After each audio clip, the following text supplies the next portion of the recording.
Today we'll understand what is GST, some basic concepts of direct taxes and indirect taxes, what is interstate movement, what is intrastate movement, how GST works, why we have implemented GST, right? What is the GST Council? What are the GST tax slabs? What items are excluded from GST? And what are the advantages of GST, right? So we will be covering all these topics. So let's begin. Now, GST, what is GST? So GST is an indirect tax which is levied on goods and services. So GST is the India's biggest tax reform in 70 years of independence, and it was launched at midnight of 30th June 2017 by Prime Minister Mr. Narendra Modi under the 122 Amendment Bill of 2014, and this is applicable to whole of India except Jammu and Kashmir. So basically it is an indirect tax which is levied on goods and services, and it will not have any impact on rates or structure of direct taxes. Now it is a game changer for Indian economy as it will replace all major indirect taxes levied by center and state. Alright. Now let's understand some basic concepts of direct tax and indirect tax. Now let us first understand that what is a direct tax. Now, direct tax are the ones that are imposed on persons' earned income, assets, and properties and are paid to the government by the taxpayer himself. For example, income tax. Now, what is an indirect tax? Now, indirect taxes are levied on goods and services that we consume and are paid indirectly to the government through a third party. For example, service tax. So, suppose when you go out for dining in a restaurant, so you pay service tax which is included in your food bill. Now that restaurant owner pays service tax to the government. In this way, you paid the tax to the government via the third person, here in this case restaurant owner, right? So it is an indirect tax. So basically on consumption, hence it is a consumption based tax, right? So in our country, central tax is levied by the center government as well as the state government, right? Now, some major indirect taxes which are levied by the central government are: number one is the excise duty, right? Now, excise duty, it is charged on the goods which are produced or manufactured in India, right? So, what are we discussing? We are basically discussing some of the major indirect taxes. So, indirect taxes are levied both by the center government and the state government. So, we are discussing which all indirect taxes are levied by the central government. Then we'll study which all indirect taxes are levied by the state government, right? So let's talk about central government. So first one is the excise duty. Now it is a tax which is charged when goods are produced or manufactured in India. Alright, we are discussing only major indirect taxes. Alright, the second one is the service tax. So these are charged on provision of services. The third one is central sales tax, which is CST. Now it is charged on interstate sale of goods. For example, when goods are sold from one state to another, right? So supposedly I am manufacturing a t-shirt in Delhi, all right, and I am selling it in Assam, right? So my good is moving from Delhi to Assam. तो उसके लिए will levy a center sales tax, right? It is an interstate sale of goods, right? Interstate, why? Because I am moving my product from one state to another. The next one is custom duty. Custom duty is basically levied when we import or we export goods, right? Now these were some of the indirect taxes which are levied by the central government. Now let's come to the state government. So these are some indirect taxes which are levied by the state government, जो state government लगाती है. The first one is the most popular VAT, value added tax. Now it is charged when goods are sold within the state. Alright, suppose मैं दिल्ली में बैठी हूँ और मैं द्वारका से जनकपुरी goods को ट्रेड कर रही हूँ, right. So I am just moving my commodities within one state, right? So just keep in mind that when goods are traded within the state, say only within Delhi, then the government charges VAT. But when I am moving my product from Delhi to say Assam, interstate movement जब हो जाता है, then center sales tax लगता है, right?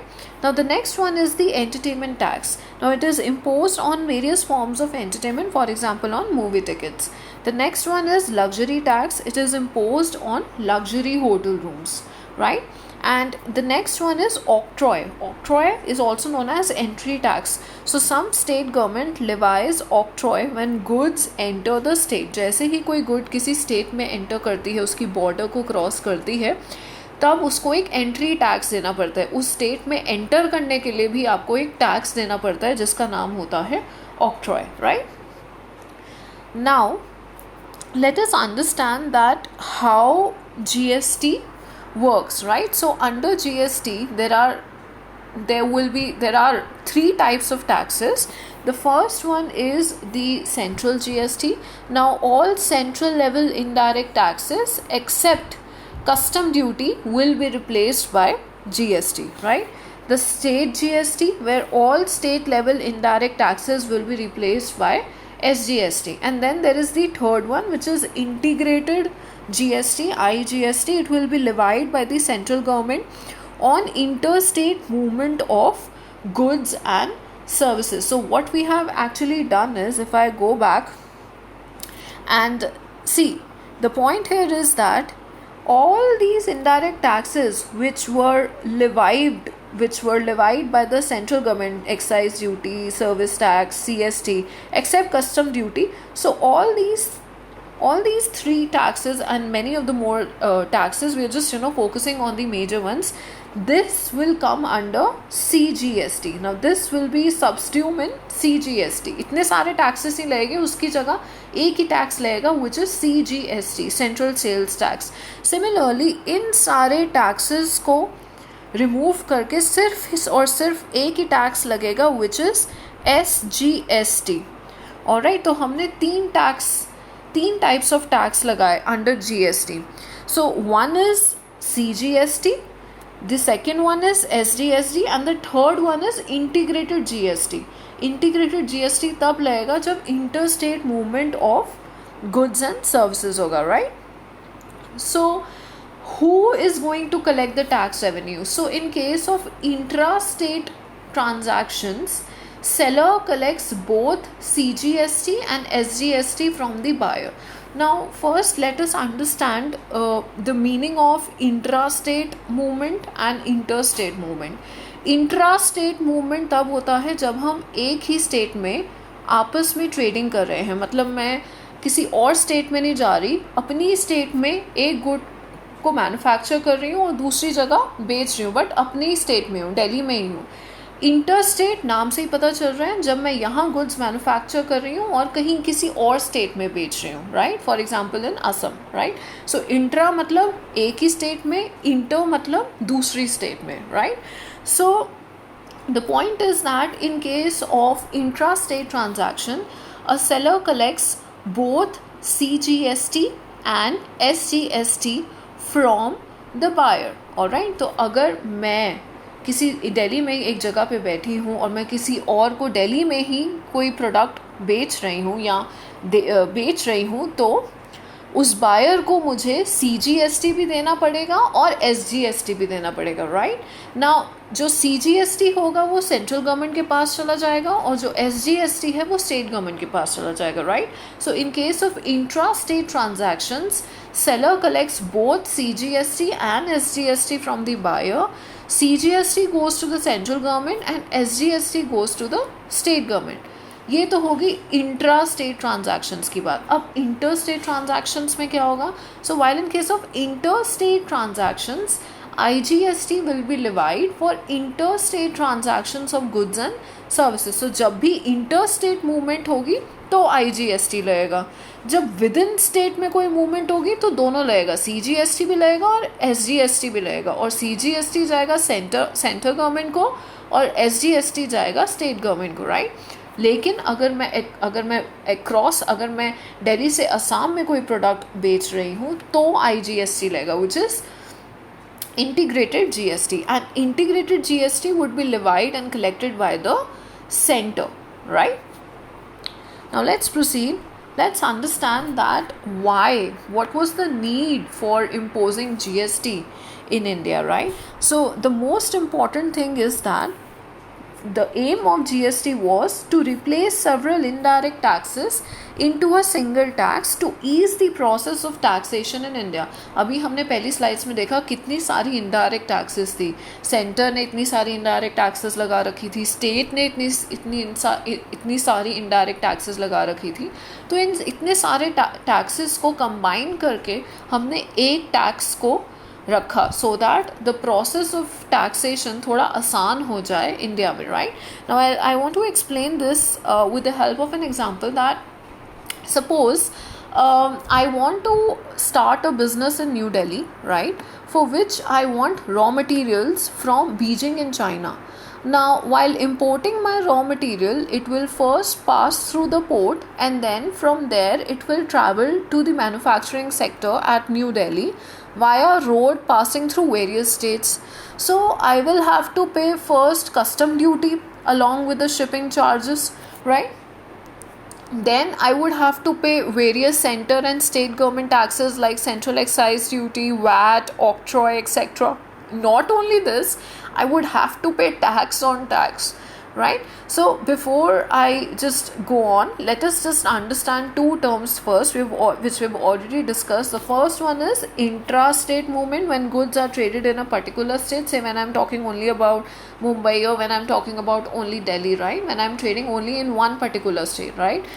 And interstate movement means when goods are traded between countries. So for example, goods which are being manufactured in Mumbai but they are sold in Chennai. So I am manufacturing my goods in Mumbai but I am selling it in Chennai. So it is an interstate movement, right? So I hope you got this point.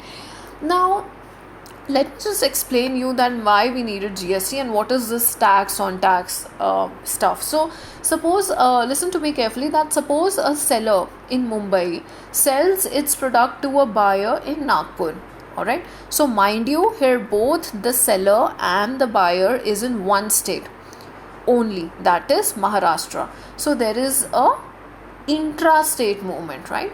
Now in addition to the price of this product, VAT is charged. As discussed earlier, VAT, which is value added tax, it is charged when goods are sold within the state, right? Now वही बात होगी, है ना? So now the buyer in Nagpur wants to sell this product further to a buyer in Chennai. Now it will be called an interstate movement. So the seller in Nagpur increases price to earn some profit. ठीक है, वो अपना कुछ price तो डालेगा profit के लिए. Now on top of this new price CST is added. As discussed before, CST is applied in case of interstate movement of goods, right? So the buyer in Chennai, in order to have that good, will have to pay price of the good plus VAT plus profit plus CST. So do you see the cascading effect of taxes in a sense that price of the good तो था ही, उसको चेन्नई में जिसको good चाहिए उसको cost of the good भी पे करना पड़ेगा, उसके ऊपर वैट पे करना पड़ेगा, प्रॉफिट प्लस CST. तो CST और वैट दो टैक्स हो गए जो उसको पे करना पड़ता है. तो इसको बोलते हैं tax on tax, cascading effect. अब इतनी प्रॉब्लम थी, अब GST इसको कैसे सॉल्व किया, इतने सारे टैक्सेस को GST ने कैसे सॉल्व किया. चलो दोबारा चलते हैं उसी स्टोरी पे. Now again let's go back to a story जहाँ से हमने शुरू किया था. Now a seller in Mumbai sells its product to a buyer in Nagpur.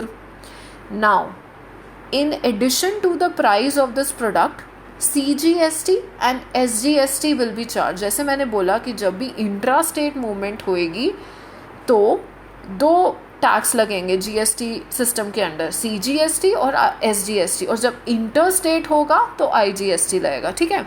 अब चेंज क्या हुआ कि अब उसको प्राइस के ऊपर, पहले वो वैट लगा रहा था लेकिन अभी प्राइस के ऊपर हमारा दोनों लगा, CGST भी लगा और SGST भी लगा, ठीक है. अब आगे बात करते हैं. Now again, the buyer in Nagpur wants to sell this product further to a buyer in Chennai. Alright, now it will be called an interstate movement. So the seller in Nagpur increases prices to earn some profit, plus he will charge IGST since it is an interstate movement. As I've told you that in under GST system, if goods are transferred from one state to another, we put an IGST, right? So the buyer in Chennai, in order to have that good, will have to pay price of the good plus CGST plus SGST plus profit plus IGST. Now you might think, isn't it again tax on tax? So here is the twist. A tax has already been paid on the product in the form of CGST and SGST. So the buyer in Chennai gets a tax credit. Now the IGST gets reduced by the amount of CGST and SGST. अब GST system के अंदर क्या होता है, वो बोलेगा कि ठीक है, आप ऑलरेडी इस प्रोडक्ट के ऊपर CGST और SGST पे कर चुके हो, ऑलराइट. तो अब ये जो आपको नया IGST पे करना है, इसमें हम आपके प्रीवियस टैक्सेस को नहीं ऐड करेंगे, ठीक है. तो IGST में से हम CGST और SGST जो आप ऑलरेडी टैक्स पे कर चुके हैं, हम उसको माइनस करके आपसे टैक्स लेंगे, alright. So this prevent the buyer from paying tax on tax. तो पहले क्या हो रहा था, वो पूरा वैट भी दे रहा था, वो पूरा CST भी दे रहा था, राइट. लेकिन अभी क्या हो रहा है कि जब आपने एक टैक्स दे दिया है तो दूसरे टैक्स में से आपका जो आप पहले ऑलरेडी अमाउंट आप दे चुके हो वो माइनस हो जाता है, right. So under the GST system this cascading effect has been removed to some extent. All right, now let's proceed further and understand that what is a GST council. So the creation of GST council is laid down as per the article 279A of the amended constitution, and the 101 amended bill of 2016 made changes in article 279A, which in turn made it possible for the creation of GST Council. Now, GST Council is proposed as a statutory body which is empowered to make recommendations on almost all issues relevant to the smooth functioning of smooth implementation of GST. Obviously, एक council होना चाहिए. अगर हम ऐसी randomly taxes impose कर देंगे और उसको कोई गाइड करने वाला या उसको सुपरवाइज करने वाला कोई नहीं होगा तो बहुत गड़बड़ हो जाएगा. सो GST council is responsible in order to make recommendations regarding GST और फाइनल इम्प्लीमेंटेशन उसका कैसा होगा वो उसकी रिस्पॉन्सिबिलिटी GST काउंसिल लेता है. अब GST काउंसिल के अंदर कौन कौन लोग आते हैं और कौन कौन उसको हेड करता है. सो basically GST council is headed by the finance minister as a chairperson, and Arun Jaitley was responsible for bringing up this GST bill, right. Then it has the Union Minister of State in charge of revenue as a member, and finally it has all the state finance ministers as its member to give inputs and recommendations, right. और GST council का खुद भी एक secretary होता है, right. So GST council has its own secretary, and also the chairperson of CBEC, which is Central Board of Excise and Customs, who handles indirect taxes in India, will be a permanent invitee to all the meetings of the GST. तो जो chairman है CBSE का, actually जो chairman होते हैं वो CBEC के, वो पूरे इनडायरेक्ट टैक्सेस को हैंडल करते हैं, राइट. तो उनको हमेशा इनवाइट किया जाएगा GST काउंसिल की मीटिंग्स में, right. He will be a permanent invitee, and the central government will take up the entire expenses for working of the GST council, right. Now let's proceed further. The next point, the next part, the next topic is GST tax slab, right. So currently we have 5 categories. So the current rate slabs are divided into 5 categories: 0%, 5%, 12%, 18% and 28%. We'll quickly go through them, and it is not necessary to know which are the components which fall under which category. This is not necessary. We'll just see that 0% tax is on essential items, for example food grain, sanitary napkins, let's say fruits, vegetables, जितनी भी essential items हैं उसको रखा गया है 0% tax में, मतलब उसमें कोई टैक्स नहीं लगेगा. और जिन all hotels and lodges who carry a tariff below 1000 rupees are exempted from taxes under GST. ये होगी services की बात, right? So we're talking about goods and also we're talking about services, right? तो ये तो goods की बात होगी. और जिन होटल, अगर आप सपोजिटली होटल में रहने जाते हैं और उसका एक रात का टैरिफ, एक रात का खर्चा 1000 रुपये से कम होता है, तो आपको ज़ीरो, तो कोई टैक्स देने की ज़रूरत नहीं है. 5% में क्या क्या चीज़ें आती हैं, जैसे फ्रोज़न वेजिटेबल्स हो गए, fertilisers, tea, pizza, bread, agarbatti, take away fruit, right. So these and services में जिनका टैरिफ लेस देन 7500 है, you don't have to remember these, it's just for your knowledge, right. 12% में क्या चीज़ें आती हैं, जैसे frozen meat products, right, sewing machine, cell phones, umbrella, business class air tickets, 12% tax लगता है उन पर. 18% पे क्या आता है, जैसे cornflakes, pasta, pastries, ice creams, video games etcetera. 28% सबसे हाईएस्ट टैक्स रेट है, और ये बेसिकली लग्जरी आइटम्स पे लगता है, राइट. जैसे पान मसाला को क्योंकि इतना ज़्यादा टैक्स इस पे इससे लगाया गया, तो क्योंकि गवर्नमेंट चाहती है कि लोग इसका कम इस्तेमाल करें क्योंकि इससे इतनी बीमारियां फैलती हैं, right. Then we have dish washer, vacuum cleaner, जितने भी ऑटोमोबाइल्स हैं, then 5-star hotels, right. So all these categories comes under 28%, right. So just remember that there are 5 categories: 0%, 5%, 12%, 18%, and 28%, right? Now, what are the items which are excluded from GST? So this may come in your MCQ, take the correct one which is not, included in GST. So alcohol is also not included. I have not written it, but alcohol is not included, right? Tobacco is not included. Petroleum products are not included, right? Then tax on electricity bill, right. जो हमारा electricity का bill आता है उसमें भी GST अभी नहीं लगा है. Remember hair that alcohol is also not included, it is excluded from GST, right? Just remember this point, right? And motor spirit, aviation, turbine fuel, natural gas, all these things are excluded from GST. You should remember it, right? The next point is what are the advantages of GST? So economists say that this new system of GST could at least add 2% to India's GDP, and that would help India's economy to keep moving ahead, right? So let us study about the advantages. So the first one is it will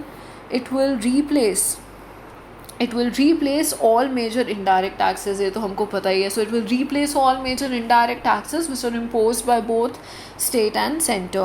Then it will put an end to the cascading effect. We have discussed how, right? वो tax credit वाला system, तो अगर CGST और SGST मैंने already पे किया हुआ है और IGST अब मुझे दोबारा पे करना है, तो उसमें से जो फाइनल जो अमाउंट आता है उसमें से हम CGST और SGST को माइनस कर देते हैं, क्योंकि हम ये वाला टैक्स ऑलरेडी पे कर चुके हैं, तो हम दोबारा क्यों पे करें, right.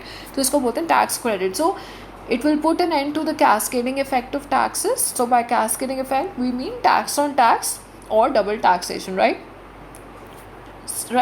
So we have discussed this already. The third point is it will reduce the flow of black money in the economy. So black money is money on which tax is not paid to the government. So there are persons who understate their income by not reporting each and every transaction. So by doing this, they save indirect taxes and more importantly are able to furnish underreporting of their incomes. Now GST is a single tax on supply of goods and services right from the manufacturer to the consumer. So credits of input tax at each stage will be available in subsequent stage of value addition. To get a credit of previously paid taxes, everyone will insist on getting the invoice or pakka bill for the transaction, and Aadhaar card and PAN card will be required also to fill the GST returns, right? So this will actually help the income tax department to track transactions, and this will help reduce corruption in our economy. The next point is one India, one market. Now, there are dozens of taxes that prevented India from becoming a common market, right? But under GST, a single tax will be imposed all over the country on production, sales, and services, turning India into a common market, right? Then tremendous flow of goods across nation. So on many occasions, you must have seen long lines of trucks on both sides of states border, right? Now these trucks have to pay entry tax or octroi. Now every time when goods are moved from one state to another, taxes are paid at the border, and then these taxes are collected by the individual states. Now GST will result in easier transportation of goods from one state to another by replacing CST and octroi. So GST will reduce transportation cost to a great extent. The last point is ease of doing business. Now at present, a businessman has to get registered with the various tax authorities. They have to maintain various papers and file different tax returns to different tax authorities. But after the implementation of GST, there will be a single registration, single return, and less paperwork. So the businessman will be able to put his time and energy into doing business rather than compiling all the tax laws, rather than having this in mind that, oh, I have to pay this tax to this authority, this tax to this authority, right? So he would rather put his energy and time into doing business, right? So I hope you understood the topic of GST, right? Thank you so much.